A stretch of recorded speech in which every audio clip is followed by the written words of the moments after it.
छात्र छात्राओं, प्रथम वर्ष के सभी प्रवेशी छात्रों का राजकीय महाविद्यालय चाकसू में बहुत बहुत स्वागत है। मैं आप लोगों की इतिहास विषय की सह आचार्य डॉक्टर मंजू गुप्ता बोल रही हूँ। मैंने पीछे आप लोगों के लिए सिलेबस डाला था और थोड़ा सा सिलेबस का परिचय भी दिया था। आज हम अपने सिलेबस को टॉपिक वाइज थोड़ा सा डिस्कस करेंगे, ताकि जब हम आपको नोट्स भी डालेंगे या लेक्चर डालेंगे तो आपको उन्हें समझने में थोड़ी आसानी हो जाएगी।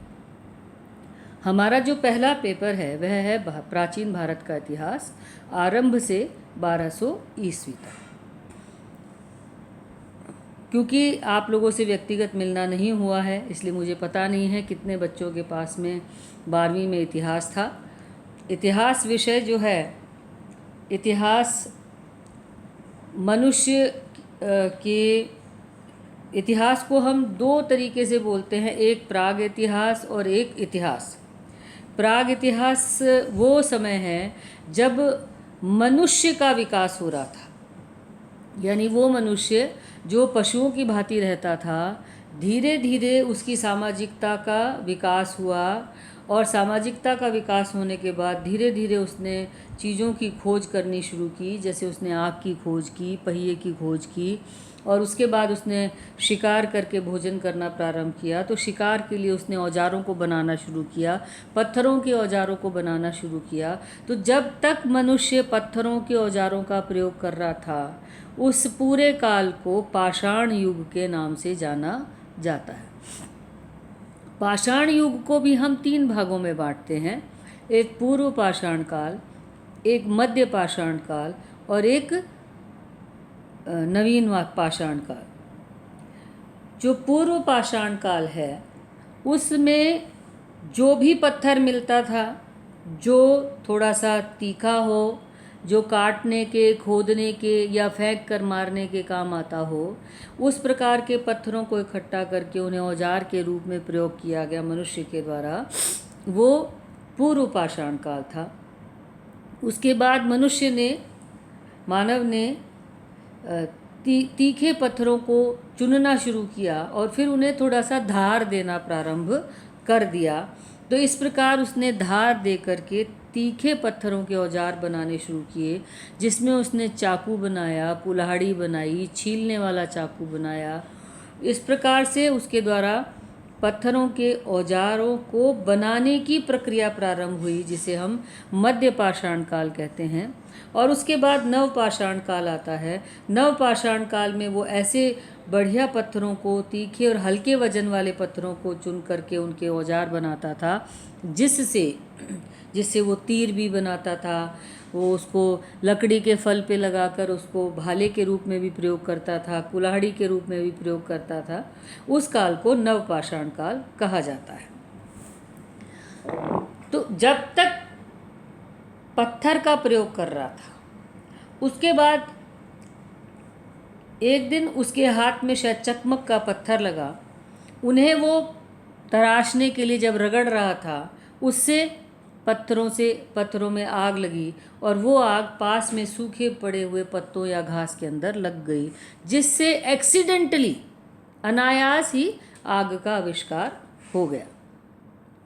ये जो आग थी, इस आग ने मनुष्य को सर्दी से बचाया, प्रकाश प्रदान किया, और उसने देखा कि जब तक ये आग जलती रहती है तब तक कोई जंगली जानवर उसके समीप नहीं आता है।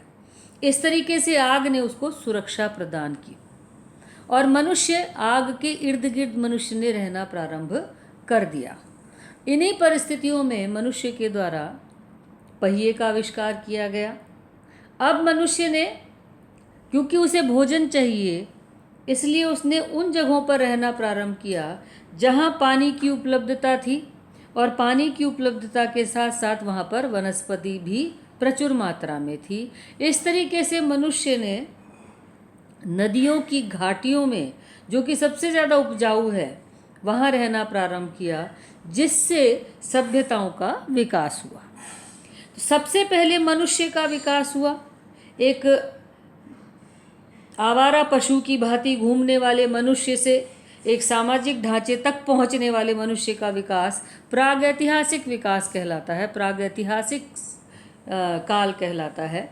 और जब मनुष्य ने समाज में रहना प्रारंभ किया तो उसकी जो सामाजिक गतिविधियां थी, उसकी जो आर्थिक गतिविधियां थी, उसकी जो सांस्कृतिक गतिविधियां थी, उसकी राजनीतिक गतिविधियां थी, उसकी धार्मिक गतिविधियां थी, उसकी कला और भाषा के संबंध में जो गतिविधियां थी, उन गतिविधियों के कारण मनुष्य ने एक समाज के रूप में, एक राज्य के रूप में रहना प्रारंभ किया और इस प्रकार से सभ्यता की शुरुआत हुई। और उस सभ्यता की शुरुआत से ही हम इतिहास के काल को गिनते हैं। इस प्रकार प्राचीन इतिहास सभ्यताओं का इतिहास है।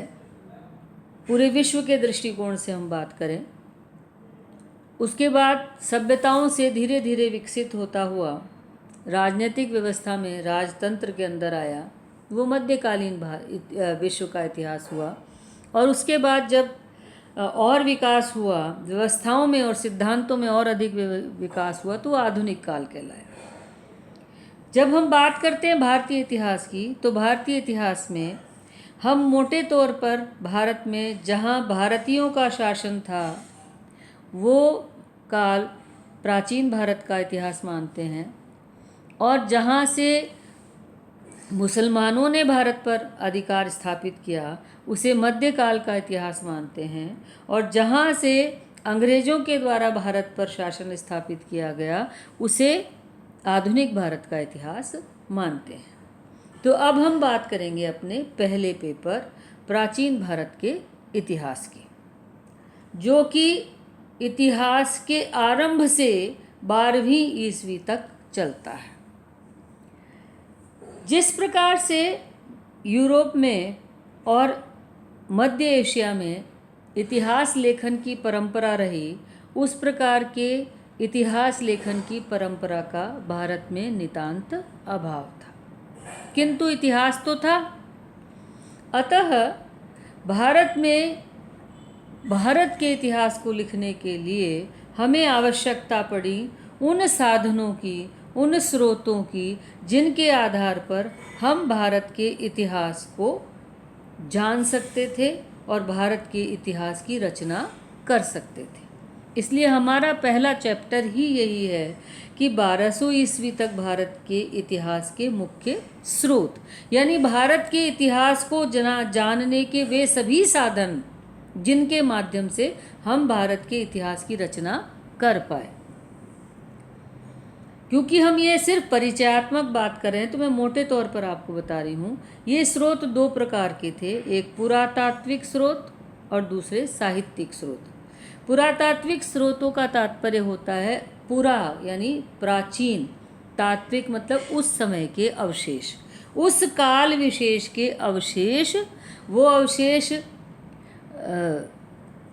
भग्न इमारतें हो सकती हैं, वो अवशेष सिक्के हो सकते हैं, वो अवशेष अनाज के दाने हो सकते हैं, वो अवशेष उनके खिलौने हो सकते हैं।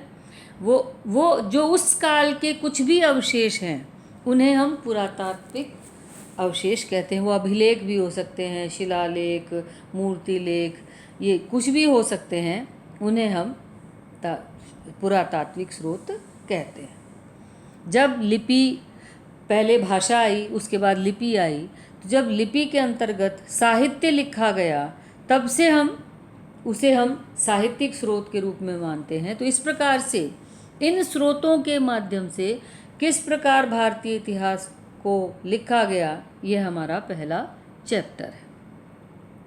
उसके बाद हमारा दूसरा चैप्टर है भारत की प्रागैतिहासिक संस्कृतियों का संक्षिप्त सर्वेक्षण। जैसा मैंने बताया, मानव के विकास का जो क्रम है वो प्रागैतिहासिक है, और जब मानव व्यवस्थाओं का विकास हुआ वो इतिहास है। तो पाषाण काल से लेकर के ताम्र पाषाण काल तक का जो मानव का विकास है, उस मानव विकास को, जिसके अंदर मानव पाषाण के बाद में फिर तांबा खोजता है, तांबे के बाद में वो लोहे की खोज करता है, तो ताम्र पाषाण, पहले पाषाण युगीन, फिर ताम्र पाषाण युगीन, फिर ताम्रयुगीन, फिर कांस्य युगीन और फिर लौह युगीन जो सभ्यताएं हैं, जहाँ मनुष्य का विकास हो रहा है, जहाँ मनुष्य पहली बार स्थापित होकर रहने का प्रयास कर रहा है, वह प्रागैतिहासिक संस्कृति कहलाती है। तो पाषाणकालीन, ताम्रपाषाणकालीन, ताम्रकालीन जो सभ्यताएं हैं, जो संस्कृतियां हैं, उनका संक्षिप्त सर्वेक्षण हम इसके अंतर्गत देखते हैं, जिनमें आहड़ है, बालाथल है। ये जो स्थल हैं जहाँ पर हमें प्रागैतिहासिक अवशेष मिले हैं, उनका अध्ययन करके हम प्रागैतिहासिक काल के बारे में बातचीत करते हैं। उसके बाद पहली व्यवस्थित सभ्यता प्रारंभ होती है। उस सभ्यता को कहा जाता है सिंधु सरस्वती सभ्यता। जैसा कि मैंने पहले कहा था कि मनुष्य ने नदियों की घाटियों के आसपास रहना प्रारंभ किया, क्योंकि वहाँ पानी की उपलब्धता थी, ज़मीन उर्वरक थी और इसके कारण उसे ज़्यादा प्रयास नहीं करने पड़ते थे, शेल्टर थी उसके लिए।